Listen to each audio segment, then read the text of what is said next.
नमस्ते दोस्तों, आज मैं आपको एक बहुत ही रोचक जानकारी देने वाला हूँ, जिसे सुनकर आप सब लोगों का मन गाद गाद हो जाएगा। तो मेरे YouTube चैनल को सब्सक्राइब करें और जानकारी अच्छा लगे तो लाइक करें और कमेंट करें। तो चलिए कहानी शुरू करते हैं। हिंदू धर्मशास्त्रों में पवन सुत हनुमान को राम भक्त के रूप में जाना और पूजा जाता है। ऐसी मान्यता है कि हनुमान जी जीवन भर ब्रह्मचर्य धर्म का पालन करते हुए प्रभु श्री राम की सेवा करते रहे। लेकिन वहीं कुछ पौराणिक शास्त्रों में हनुमान जी के विवाहित होने की बात कही गई है। यहाँ तक कि आंध्र प्रदेश में हनुमान जी का एक ऐसा मंदिर है जहाँ पर हनुमान जी के साथ उनकी पत्नी की भी मूर्ति स्थापित की गई है। आंध्र प्रदेश का यह मंदिर हनुमान जी के विवाह के गवाह का एकमात्र मंदिर माना जाता है। आइए जानते हैं हनुमान जी के 3 विवाह के बारे में। सूर्य की पुत्री सुवर्चला के साथ विवाह। सूर्य की पुत्री सुवर्चला और हनुमान जी के विवाह का उल्लेख पराशर संहिता में मिलता है। पराशर संहिता में उल्लेख किया गया है कि हनुमान जी सूर्य देवता के शिष्य थे। सूर्य देवता हनुमान जी को 9 विद्याओं का ज्ञान देना चाहते थे। इन 9 विद्याओं में से 5 विद्याएं तो हनुमान जी ने सीख ली, लेकिन बाकी विद्याओं को सीखने के लिए विवाहित होना अनिवार्य था। इसी अनिवार्यता की वजह से सूर्य देवता ने अपनी पुत्री का विवाह हनुमान जी के साथ कर दिया। हनुमान जी से विवाह होने के बाद सुवर्चला सदा के लिए तपस्या में लीन हो गई। शुभदा साढ़े साथी भी लाते हैं शनिदेव, चहुं ओर सफलता के बनते हैं योग। रावण की दुहिता अनंत कुसुमा के साथ विवाह। हनुमान जी के दूसरे विवाह का उल्लेख पवन चरित से प्राप्त होता है।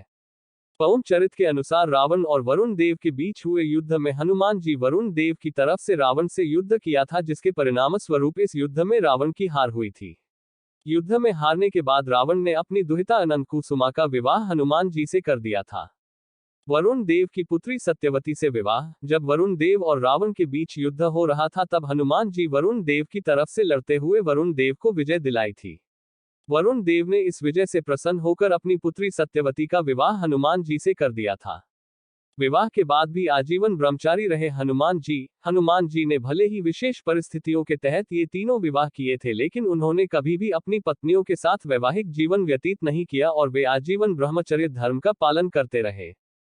ये सब बातें विभिन्न शास्त्रों के अनुसार बताई गई हैं। हालांकि ये बात जगजाहिर है कि परम भक्त हनुमान ने वैवाहिक जीवन व्यतीत नहीं किया और वे आजीवन ब्रह्मचारी रहे। पुराणों में इस कथा का उल्लेख है कि अश्वमेध यज्ञ के पूर्ण होने के पश्चात श्री राम ने एक बड़ी सभा का आयोजन किया। सभी राजाओं को उसमें आमंत्रित किया गया। सभा में आए नारद जी के भड़काने पर एक राजा ने भरी सभा में ऋषि विश्वामित्र को छोड़कर सभी को प्रणाम किया। ऋषि विश्वामित्र गुस्से से भर उठे और उन्होंने राम से कहा कि अगर सूर्यास्त से पहले श्री राम ने उक्त राजा को मृत्यु दंड नहीं दिया तो वो राम को शाप दे देंगे। श्राप के भयभीत होकर श्री राम ने उस राजा को सूर्यास्त से पहले मारने का प्रण ले लिया। श्री राम के प्राण की खबर पाते ही राजा भागा भागा हनुमान जी की माता अंजनी के पास गया और पूरी बात बताए बिना उनसे प्राण रक्षा का वचन मांगा। माता अंजनी ने हनुमान जी को राजा की जान बचाने का आदेश दिया। हनुमान जी ने श्री राम की कसम खाकर कहा कि कोई भी राजा का बाल भी बांका नहीं कर पाएगा। लेकिन जब राजा ने बताया कि श्री राम ने ही उन्हें मारने का प्रण किया है, तो हनुमान धर्म संकट में फंस गए। हनुमान के सामने धर्म संकट खड़ा हो गया कि वो राजा के प्राण कैसे बचाएं। अगर राजा को मौत मिलती है तो माता का दिया हुआ वचन पूरा नहीं हो पाएगा। अगर राजा को बचाया तो श्री राम का प्रण पूरा नहीं हो पाएगा और उन्हें शाप मिलेगा। उलझन में फंसे हनुमान जी को एक युक्ति सूझी। हनुमान जी ने राजा से सरयू तट पर जाकर राम नाम जपने के लिए कहा। हनुमान जी खुद सूक्ष्म रूप में राजा के पीछे छिप गए। जब श्री राम राजा को खोजते हुए सरयू तट पर पहुंचे तो उन्होंने देखा कि राजा राम राम जप रहा है। राम जी ने सोचा, अरे ये तो मेरा भक्त है, मैं कैसे इस पर बाण चला सकता हूं। श्री राम महल को लौट गए और विश्वामित्र से अपनी दुविधा कही। विश्वामित्र अपनी बात पर अड़े रहे और श्री राम को फिर से राजा के प्राण लेने के लिए सरयू तट पर लौटना पड़ा। सारा राज्य देख रहा था कि कैसे श्रीराम दुविधा में फंसे हैं। एक तरफ राजा राम नाम जप रहा है और श्रीराम अपने ही भक्त को मारने के लिए मजबूर है। सभी सोच रहे थे कि ऐसे वक्त में हनुमान को राम के साथ होना चाहिए था, लेकिन हनुमान जी थे कहाँ। वो तो अपने ही आराध्य के विरुद्ध सूक्ष्म रूप से एक धर्मयुद्ध का संचालन कर रहे थे। हनुमान जानते थे कि राम नाम जपते ए राजा को कोई भी नहीं मार सकता, खुद मर्यादा पुरुषोत्तम राम भी नहीं। राम जी जब फिर से सरयू तट लौटे तो राजा को मारने के लिए शक्ति बाण निकाला, लेकिन तब तक राजा हनुमान जी के कहने पर सिया राम जपने लगा। राम जानते थे कि सिया राम जपने वाले पर शक्तिबाण असर नहीं करता। वो बेबस हो गए और महल को लौट पड़े। उधर विश्वामित्र उन्हें लौटा देखकर शाप देने को उतारू हो गए और राम को फिर सरयू तट पर जाना पड़ा। इस बार राजा हनुमान जी के इशारे पर सियाराम जय जय हनुमान गा रहा था।